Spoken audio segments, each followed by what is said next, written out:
দেশের ৮ অঞ্চলের উপর দিয়ে ঝড়ো হাওয়াসহ বজ্রবৃষ্টি হতে পারে।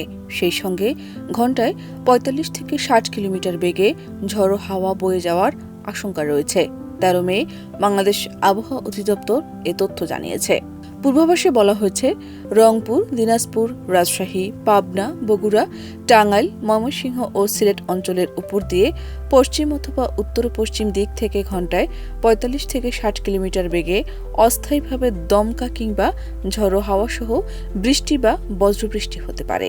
এ কারণে এসব এলাকার নদীবন্দরকে ১ নম্বর সতর্ক সংকেত দেখাতে বলা হয়েছে।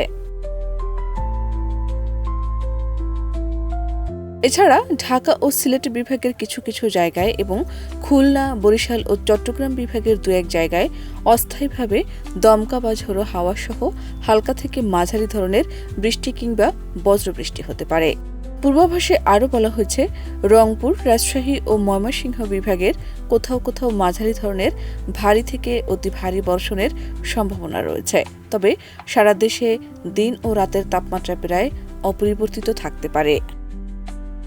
শাহনাজ পারভীন, দেশ রূপান্তর।